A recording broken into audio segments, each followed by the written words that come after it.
seen a lot of people freaking out about AI is going to take over our job as motion designers. AI is going to do this, AI is going to do that. And in this video, I'm going to tell you that AI has nothing on motion design, right? Before we go into it, this is not one of those videos where I tell you, it's the people that use AI that are going to take over the people that do not use AI. No. This is not one of those BS videos, right? I'm going to give you real talk from my perspective as someone who has worked in the motion design industry for like the past 4 years, right? So let's get into it now. First of all, I'm going to give you guys a little context and work with me. I'm going to give you guys a little context based on how motion design work has evolved over time now. When I got into motion design, it was because of this job by Samsung. You know, it was what got me into motion design. And at the time I was freelancing on Fiverr. And when I went to Fiverr, I discovered that people were using Vyond and, you know, they were making these little animated videos and they were making money, right? They were making money. It was good. You know, it was interesting. I used it as well. I made a decent amount of money. And over time, clients did not like that nature of work anymore, right? Because it started looking very cheap. I remember a couple of clients telling me this. So what did I do? They ascended to using templates. You know, these templates that we have, like the logo animation templates. I would use that and I would make logo animations for clients and I'd send it to them. All you just needed to do was plug in their logo and, you know, send it out. And over time too, clients did not like that anymore. So at a point, I got my hands on, you know, the School of Motion course and I started learning proper motion design for the first time and I started doing better work. And now I'm using explainer videos as a touch point here. When I started doing this kind of, you know, more custom motion design, the kind of work that was needed was this motion design with characters. You know, you have these animated characters trying to tell a story. For me, that was just getting into it. I had seen a lot of studios make this kind of work that told very amazing stories. And I tried to replicate this kind of work to the best of my knowledge. And my own videos that I made did not bang as much because there was no story to it, right? There was no story. It was just like absolute garbage, right? So at the point, I also noticed that brands did not like this anymore because when they met a solo freelancer and tried to produce this kind of story-driven, character-based animation ads, it wasn't really working. We had a lot of studios like Buck Studios making these high-level, you know, story-based animations, and you know, it was very, very interesting to watch. But unfortunately for solo freelancers, that wasn't very easy to pull off, except you had a team. And for you to have a team, the client needed to have a budget. So, and also that clients were tilting more towards, you know, SaaS clients now.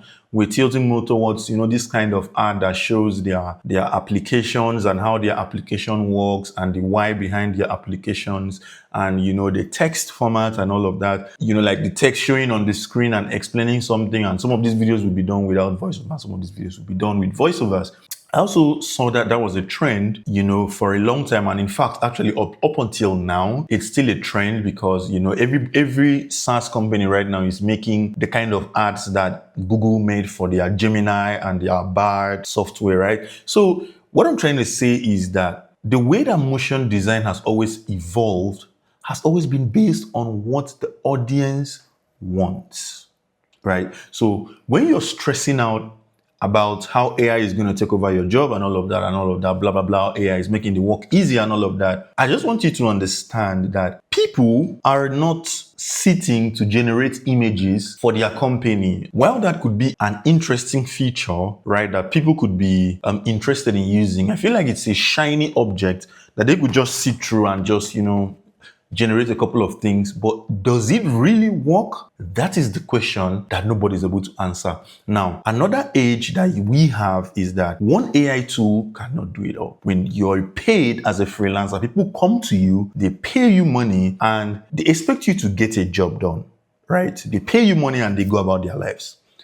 With AI tools, if someone were to lean over into AI tools, now they have to use ChatGPT to generate a script. Now they have to go to another software to do this. Now they have to go to another software to do this. Now you see how that still requires some kind of technical workflow. And the whole concept of AI is that it is supposed to alleviate, right?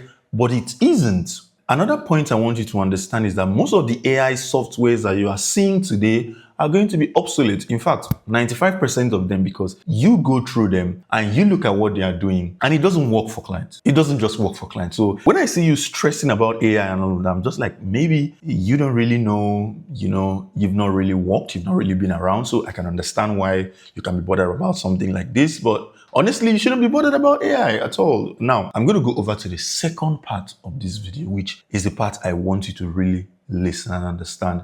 Now, we are in a creator economy. Brands are putting a face behind their businesses. Influencer marketing, content creation driven kind of marketing, right? If you've noticed a decrease in the demand for motion design, this is the core reason, not AI. This is the core reason why there's a decrease in motion design. Now, even with that, I feel like motion designers are feeling that decrease because we are so in our heads on working for SaaS businesses, which is where literally every motion designer tends to go to. SaaS. There's so many places that motion design is needed. SaaS founders need motion design, but it's like a one-off. You want to focus your energy on the places that motion design is needed. And this is something that you can figure out just by a simple search through ChatGPT. You can figure this out very easily. You can see those niches that genuinely need motion design. For you to have a lot of motion design work right now, you need to be at where motion design is in heavy demand. If you're still locked up in that mindset of working for SaaS companies and working for founders, you're going to be experiencing a drought because most of these founders are becoming influencers for their own projects, right? They're promoting their own projects by themselves. They're trying to promote, they are trying to create a social media presence for their own projects. And I'm going to go to the last part, which is the fact that most people are not looking for a motion designer. Most people are just looking for a video editor. So when you give yourself the name a motion designer, you lock yourself in a cage. Most clients are not looking for the term motion designer. They don't even know what motion design is. So if you switch, and this was something I did and it helped me out, I just motion design / video editor. It works. Because what we make is videos. Clients don't know the concept of motion design, motion graphics. They just believe, I want a video. And that's what they come for. So can you see how there are a lot of things that is making work to actually be reduced? And at the end of the day, it all goes back to one thing: how motion design is actually needed. And when you think of it, it's just the fundamentals. At the end of the day, the core of any business is based on what problem does it solve. This is what business is all about. All right. This is what any business is based on, whether it's a toilet paper company, whether it's the toothbrush company, whether it's the food company, the food business, whatever industry you find yourself, the one question everybody asks themselves is, what problem does this solve? So I'm going to throw this question back at you. What problem does your motion design skill solve? Think about it for a second. And I've actually mentioned it in this video. I don't know if you caught it, but think about it. So yeah, I'm going to be making more videos like this every now and then. We'll just sit down and we'll just talk about stuff, right? So like, follow, share. If you love this video. I also want to hear your thoughts in the comment section. If you're a professional in the field, what do you think is the reason for this, this drought that people think we're experiencing as motion designers? I'm not experiencing any drought. I have enough work on my hands. But yeah, I want to hear from other people. How is it going for you? How is it working out? Let's get the conversation going in the comment section. I'll see you guys in my next video. So, peace out.